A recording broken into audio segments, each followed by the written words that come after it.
സങ്കീർത്തനങ്ങൾ 24 1 മുതൽ 10 വരെയുള്ള വാക്യങ്ങൾ. ഭൂമിയും അതിലെ സമസ്ത വസ്തുക്കളും ഭൂതലവും അതിലെ നിവാസികളും കർത്താവിൻ്റേതാണ്.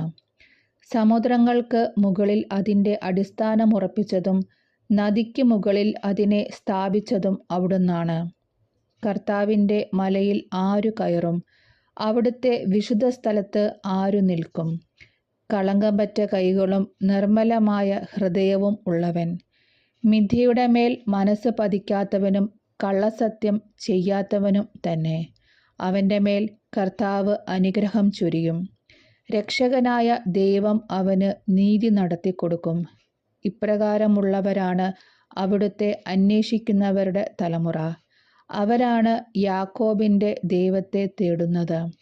കവാടങ്ങളെ ശിരസ്സുയർത്തുവിൻ, പുരാതന കവാടങ്ങളെ ഉയർന്നു നിൽക്കുവിൻ. മഹത്വത്തിൻ്റെ രാജാവ് പ്രവേശിക്കട്ടെ. ആരാണ് ഈ മഹത്വത്തിൻ്റെ രാജാവ്?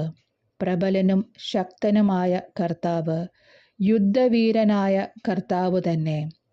കവാടങ്ങളെ ശിരസ്സുയർത്തുവിൻ, പുരാതന കവാടങ്ങളെ ഉയർന്നു നിൽക്കുവിൻ. മഹത്വത്തിൻ്റെ രാജാവ് പ്രവേശിക്കട്ടെ. ആരാണ് ഈ മഹത്വത്തിൻ്റെ രാജാവ്? സൈന്യങ്ങളുടെ കർത്താവ് തന്നെ. അവിടുന്നാണ് മഹത്വത്തിൻ്റെ രാജാവ്.